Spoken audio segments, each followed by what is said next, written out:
Assalamualaikum warahmatullahi wabarakatuh.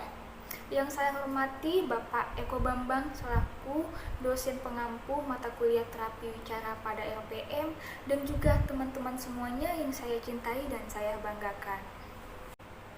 Perkenalkan, kami dari kelompok 6 akan mempresentasikan hasil diskusi kami yang berjudul Pengembangan Jejaring pada Penyelenggaraan RBM Khusus Anak Penyandang Disabilitas. Sebelumnya, presentasi ini kami buat untuk memenuhi tugas mata kuliah terapi wicara pada RPM. Berikut, inilah nama-nama dari kelompok kami. Pengertian RBM dan tujuan RBM. RBM, Rehabilitas Bersumber Daya Masyarakat, adalah program pembinaan wilayah untuk memberdayakan penyandang disabilitas, keluarga dan masyarakat mengenai pencegahan kecacatan, deteksi dan rehabilitas kesehatan, pendidikan, vokasional atau kekaryaan dan sosial. Selanjutnya, tujuan dari RBM. Yang pertama, perluasan intervensi dini dan edukasi anak disabilitas. Yang kedua, perkuatan proteksi sosial penyandang disabilitas. Yang ketiga, penurunan kemiskinan bagi penyandang disabilitas. Yang keempat, penciptaan lapangan kerja bagi penyandang disabilitas. Yang kelima, peningkatan partisipasi dalam proses politik dan pengambilan keputusan. Yang keenam, peningkatan aksesibilitas fisik dan non-fisik untuk menjamin kehidupan inklusif bagi penyandang. Terus yang ketujuh, peningkatan manajemen bencana untuk menjamin inklusivitas penyandang disabilitas. Selanjutnya yaitu penjelasan mengenai jejaring dalam RPM. Jejaring dalam RPM merupakan sarana informasi komunikasi, edukasi, advokasi, koordinasi, sinkronisasi, dan integrasi untuk program-program dalam pengembangan RPM. Jejaring ini juga bisa dikatakan sebagai media suatu organisasi dalam mewujudkan kepentingan bersama. Organisasi dalam RPM ini adalah pihak-pihak yang mendukung atau pihak yang ikut berkontribusi dalam penyelenggaraan RPM, khususnya untuk anak penyandang disabilitas. Selanjutnya, fungsi jejaring dalam RPM yaitu agar program-program yang diselenggarakan dapat berkembang dan mencapai hasil yang sinergis. Dan tentunya agar tugas-tugas yang dilaksanakan bersama dapat terrealisasi. Hal ini karena adanya kolaborasi dengan beberapa pihak yang terkait, seperti pihak dari bidang pendidikan dan pihak dari bidang kesehatan, yang nantinya akan dijelaskan pada slide selanjutnya. Selanjutnya yaitu pengembangan jejaring yang berhubungan dengan salah satu strategi pelaksanaan RPM, yaitu kemitraan.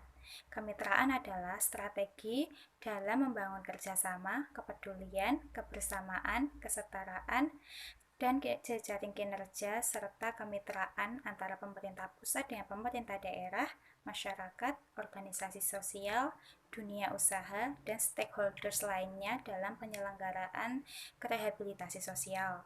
Stakeholders atau pemangku kepentingan ini adalah pihak individu, kelompok, ataupun komunitas tertentu yang mempunyai kepentingan dalam suatu perusahaan. Stakeholders yang berkaitan dengan rehabilitasi bersumber daya masyarakat ini meliputi penyandang cacat dan keluarga, masyarakat umum dan kader, government organization seperti Dinkes dan Dinsos, non-government organization seperti LSM, dan disabled people organization atau organisasi penyandang disabilitas, dan yang terakhir yaitu profesionalis seperti terapis wicara. Pengembangan jejaring menyangkut kegiatan konselor yang meliputi konsultasi dengan guru, menyelenggarakan program kerjasama dengan orang tua atau masyarakat. Yang ketiga, berpartisipasi dalam merencanakan dan melaksanakan kegiatan sekolah. Kemudian bekerja sama dengan personel sekolah menciptakan lingkungan yang kondusif. Kemudian melakukan penelitian tentang masalah-masalah yang berkaitan dengan bimbingan dan konseling. Kemudian yang terakhir, melakukan kerjasama atau kolaborasi dengan ahli lain yang berkaitan dengan layanan bimbingan dan konseling. Selanjutnya, beberapa klasifikasi RBM dan elemennya yang berfungsi untuk meningkatkan kerjasama dengan pihak terkait atau membentuk suatu jaringan dalam rangka mengembangkan program RBM untuk penyandang disabilitas. Di antaranya, yang pertama, kesehatan, yang kedua, pendidikan, yang ketiga, mata pencaharian, yang keempat, sosial dan pemberdayaan. Selanjutnya, elemen dalam klasifikasi RBM yaitu yang pertama, bidang kesehatan meliputi promosi kesehatan, pencegahan kecacatan, perawatan medis, rehabilitasi, dan alat bantu. Lalu untuk elemen dalam klasifikasi RBM yang kedua ada bidang pendidikan. Yang pertama ada pendidikan usia dini, meliputi pendidikan anak usia dini atau PAUD dan taman kanak-kanak atau TK. Lalu yang kedua ada pendidikan dasar, meliputi sekolah dasar atau SD dan sekolah menengah pertama atau SMP. Lalu yang ketiga ada pendidikan menengah dan pendidikan tinggi. Untuk pendidikan menengah meliputi sekolah menengah atas atau SMA dan sekolah menengah kejuruan atau SMK. Lalu untuk pendidikan tinggi meliputi program pendidikan diploma, sarjana, magister, doktor, hingga spesialis yang diselenggarakan oleh perguruan tinggi atau universitas. Yang keempat ada pendidikan nonformal, meliputi berbagai kursus seperti kursus musik, kursus olahraga, bimbingan belajar atau bimbel, dan sebagainya. Lalu yang kelima ada pendidikan seumur hidup.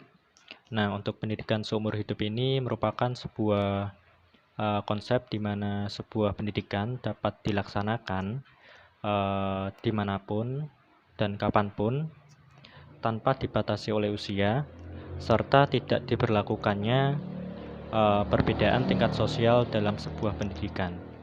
Yang ketiga, bidang mata pencaharian. 1.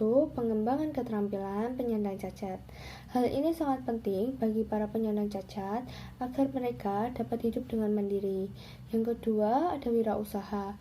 Kita telah banyak menjumpai para penyandang cacat dapat membuka sebuah usaha secara mandiri. Seperti hal contohnya, ada penyandang cacat tuli dapat mendirikan sebuah kafe, dan ia dapat mempekerjakan para penyandang cacat tuli juga. Dan yang ketiga, penyandang cacat sebagai karyawan. Dan telah kita jumpai juga yang di atas bahwa para penyandang cacat berhak untuk menjadi sebuah karyawan dan dipekerjakan sesuai dengan setiap kemampuannya masing-masing. Dan yang keempat, pelayanan finansial. Pada pelayanan finansial ini masih kita jumpai banyak sekali diskriminasi. Banyak sekali para penyandang cacat dianggap tidak sesuai atau tidak cakap hukum karena menyandang cacat. Dan juga ada juga yang tidak dapat tanda tangan dan dianggap tidak konsistensi untuk menjadi sebuah nasabah. Yang terakhir ada perlindungan sosial. Telah kita lihat masih banyak sekali diskriminasi bagi para penyandang cacat dalam mencari sebuah pekerjaan. Ia seringkali dianggap lemah dan dianggap tidak dapat melakukan sebuah pekerjaan apapun. Padahal para penyandang cacat juga berhak diperlakukan secara adil. Elemen terakhir dalam klasifikasi RBM adalah bidang aktivitas sosial. Pada dasarnya, manusia merupakan makhluk sosial. Jadi, RBM bertujuan untuk mengembalikan kehidupan sosial pada anak penyandang disabilitas dengan cara partisipasi sosial, partisipasi politik, bahasa, dan komunikasi. Nah, itu tadi pemaparan dari kelompok kami terkait pengembangan jejaring dalam penyelenggaraan RBM khusus anak penyandang disabilitas. Terima kasih ya sudah menyimak, semoga bisa membawa manfaat serta semakin menambah pengetahuan kita. Sekian yang bisa kami sampaikan, kurang dan lebihnya mohon maaf. Wassalamualaikum warahmatullahi wabarakatuh.